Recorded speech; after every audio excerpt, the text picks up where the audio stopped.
السلام علیکم ورحمۃ اللہ وبرکاتہ۔ نحمدہ ونصلی علی رسولہ الکریم۔ اعوذ باللہ من الشیطان الرجیم، بسم اللہ الرحمن الرحیم۔ قال اللہ عز وجل ادعوا ربکم تضرعا وخفیہ، وقال رسول اللہ صلی اللہ تعالی علیہ وسلم الدعاء مخ العبادہ۔ اللهم صل على محمد وعلى آل محمد كما صليت على إبراهيم وعلى آل إبراهيم إنك حميد مجيد۔ اللهم بارك على محمد وعلى آل محمد كما باركت على إبراهيم وعلى آل إبراهيم إنك حميد مجيد۔ سامعین گرامی، ناظرین گرامی، قرآن پاک میں رب ذوالجلال نے ارشاد فرمایا ادعوا ربکم تضرعا وخفیہ، اپنے رب کو پکارو، اپنے رب سے دعا کرو، اپنے رب سے مانگو، تضرعا وخفیہ، عاجزی انکساری کے ساتھ اور خفیہ انداز میں، پوشیدہ انداز میں۔ اور قرآن پاک میں رب ذوالجلال نے دعا مانگنے کا یہ طریقہ بیان فرمایا کہ عاجزی بھی اختیار کیا کرو، اور پھر فرمایا کہ پوشیدہ انداز میں، اس لیے کہ علیم بذات الصدور، وہ دلوں کے بھید کو جاننے والا، دلوں کے خیالات کو جاننے والا وہ رب ذوالجلال، وہ عظیم الشان، عظیم المرتبت وہ ذات ہے۔ اور پھر حدیث مبارکہ میں حضور اقدس صلی اللہ علیہ وسلم نے ارشاد فرمایا کہ الدعاء مخ العبادہ، کہ دعا یہ عبادت کا مغز ہے۔ عبادات اس لیے کی جاتی ہیں تاکہ انسان اپنے رب کو راضی کرے، اور اپنے رب کو راضی کرنے کے بعد رسول اللہ صلی اللہ علیہ وسلم کے مقدس طریقے پر عمل کر کے اللہ کے محبوب پیغمبر صلی اللہ علیہ وسلم کو راضی کرنے کے بعد پھر اس کے بعد اپنے لیے انسان دعا مانگتا ہے، اپنی عبادت کی قبولیت کے لیے دعا مانگتا ہے، اپنے گناہوں کی بخشش کے لیے دعا مانگتا ہے، اپنی دینی دنیاوی ضروریات کے لیے دعا مانگتا ہے، اپنی آخرت، موت، قبر، حشر اور آخرت کے لیے بہتر کرنے کے لیے اور بہتری کے لیے دعا مانگتا ہے۔ تو اس لیے یہ دعا کا جو طریقہ عاجزی، تواضع اور خفیہ انداز سے قرآن پاک نے سکھایا، اور حدیث مبارکہ میں حضور صلی اللہ علیہ وسلم نے دعا کی اہمیت کو بیان فرما دیا کہ یہ عبادات کا مغز ہے۔ اور اگر جس ڈھانچے میں دماغ نہ ہو، جس ڈھانچے کے سر میں دماغ نہ ہو، تو فرمایا کہ وہ ڈھانچہ، وہ سر بیکار ہے، اور اس ڈھانچے اور سر کی کوئی حیثیت نہیں، کوئی وقت نہیں، اور کوئی قدر و قیمت نہیں۔ اور پھر دعا کی قبولیت کے بارے میں فرمایا کہ جو شخص اللہ کی ثنا سب سے پہلے بیان فرمائے، اور پھر اس کے بعد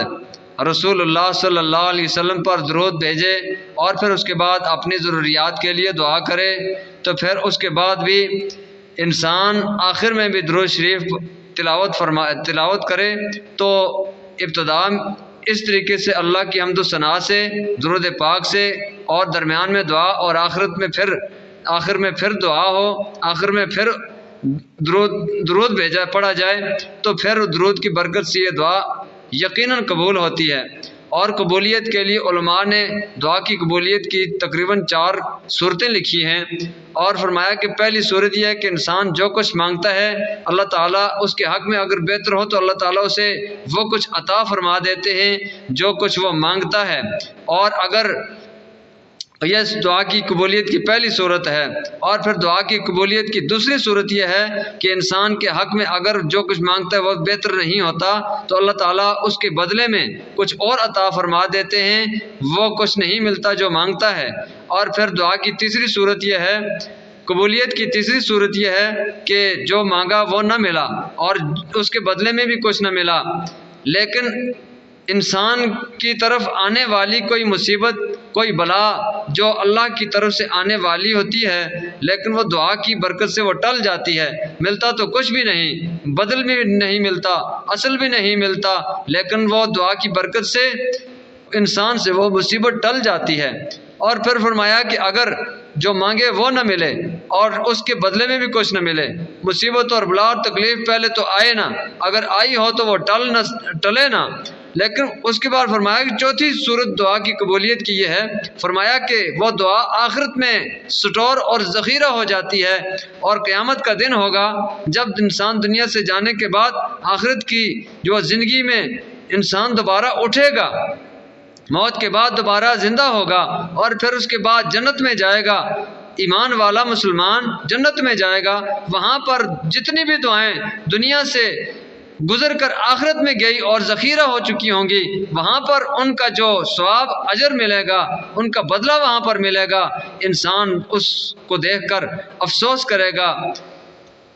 کہ کاش میری دنیا کی کوئی بھی دعا قبول نہ ہوتی اور اس کا دعا یہاں پر جمع ہوتی اور اس کا بدلہ آج مجھے ملتا۔ تو میرے ناظرین گرامی، سامعین گرامی، یہ دعا کی قبولیت کی مختلف صورتیں ہیں، دعا کسی صورت میں بھی رد نہیں ہوتی، اس لیے زیادہ سے زیادہ اپنے لیے، اپنی گھر والوں کے لیے، تمام مسلمانوں کے لیے، دین اسلام کی سربلندی کے لیے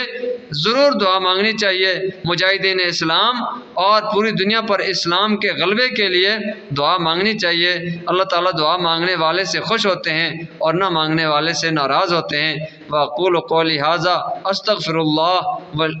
اللَّهَ لِي وَلِسَائِرِ الْمُسْلِمِينَ۔ حاضرین محترم، میرے اس چینل مفتی محمد اظہر کو سبسکرائب کریں، ویڈیو کو لائک کریں اور بیل آئیکن کو پریس کریں، جو بھی آنے والی نئی ویڈیو ہو وہ تاکہ بر وقت آپ کو مل سکے، اور پھر شیئر کریں، اور پھر اگر فیس بک پیج پر ہوں تو ویڈیو کو ضرور فالو کریں۔ جزاکم اللہ احسن الجزاء فی الدارین خیرہ۔